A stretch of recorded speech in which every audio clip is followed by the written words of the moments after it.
Trigger warning. Viewing the following content may cause intellectual strain and swelling of logical capacity. If you suffer from perpetual rectal discomfort, viewer discretion is advised.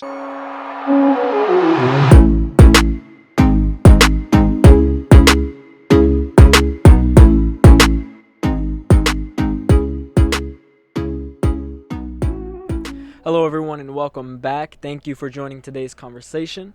Today we are going to be talking about Gen Z. I myself am part of Gen Z. We're going to be talking about why they are unsuccessful, or why they are likely to be unsuccessful. And we're going to be talking about in what ways, and we're going to get into that.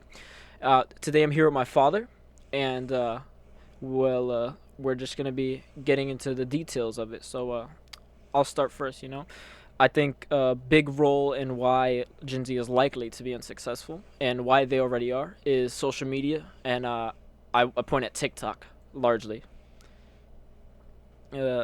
I'd say it. We have studies, we have research that shows it affects attention span, and it affects how dopamine, like someone's average dopamine input in their brains would kind of go, and it's just affected Gen Z a lot. We have results. 60% of Gen Zers from 13 to 25 have TikTok, and let's see here, 52 according to the New York Post, 52% use it more than 1 hour per week. So that right there is an indication that it's got to be somewhat addicting. So I feel like Do you think that's on purpose? it being an addicting app, Yeah. absolutely. I mean, with any kind of app, you want to go for that.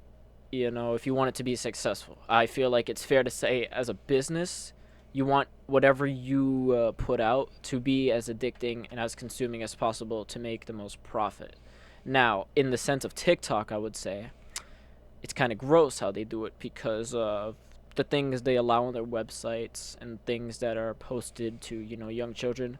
For example, TikTok has guidelines, as we've seen. There's a lot of content that is posted that is against the guidelines and that remains up on the site. An example is when the CEO of TikTok was in court, and there was a video of a death threat naming someone's full name, and it had been on the site for about 32 days, I believe, and it strictly goes against their guidelines. So if stuff like that's getting out there, what else is? And on top of that, the app is extremely addicting. Young kids are using it. Gen Z has a really big, or has a lot of availability for phones, technology. So, it's not the most healthy thing. Well, I mean, I think that's one way of approaching that issue. Um, I'm gonna share a little article here that I found. It's from Psychology Today. It's entitled "Gen Z and the Struggle with Social Media." The key points to the article, instead of going through all of it, Yeah. we're going to be linking all of these in the description if anybody wants to actually read through all of them. But the key points is compulsive social media use is rampant among teenagers and college students, and they're now aware how bad it is for their psyche. Heavy social media use has been linked with anxiety, depression, low self esteem, poor sleep, lack of motivation, and poor social skills. And the third point is there's a growing awareness that being more invested in one's online persona than who one is as a person might be a losing proposition. Now, this is Psychology Today. Yeah. When you have psychiatrists getting into the space and recognizing that there are patterns of behavior that exist in particularly largely in one generation, um, that says a lot. It says a lot to people who aren't in that generation, because we don't experience things the way you do. As a member of Gen Z, technology was a part of my life, but it wasn't a part of my life during my formative years. I didn't grow up addicted to technology in the same way that your generation has. Yeah. For me, I had home consoles, but it wasn't a thing where it consumed my life. Yeah. Whereas, your generation is much more likely to spend a ridiculous amount of time gaming. Yeah. That's just one aspect. Then you take on top of that, surfing on Snapchat and Instagram, TikTok. These are just some of the platforms that are out there that allow young people to connect with each other in a way that literally was impossible for my generation. Mm-hmm.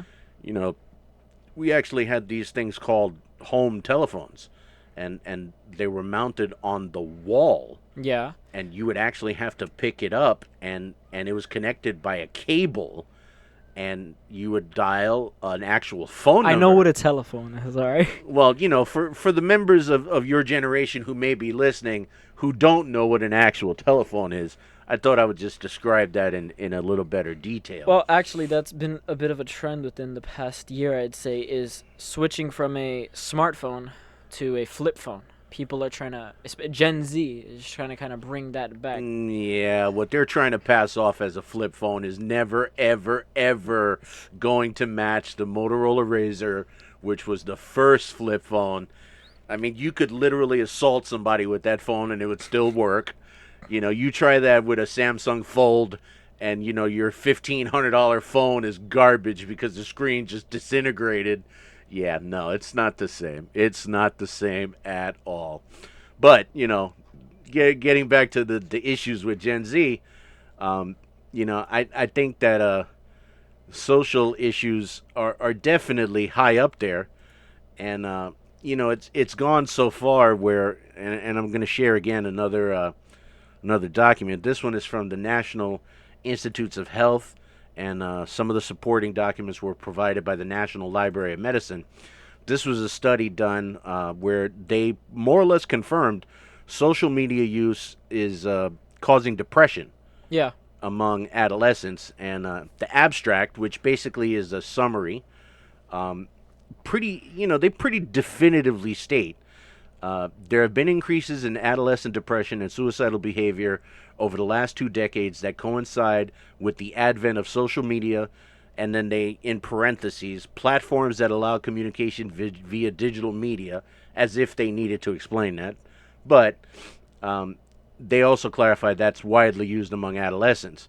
At the conclusions that they reach, also reiterate that extensive research on the quantity and quality of social media use has shown an association between its use and depression in adolescents. Yeah.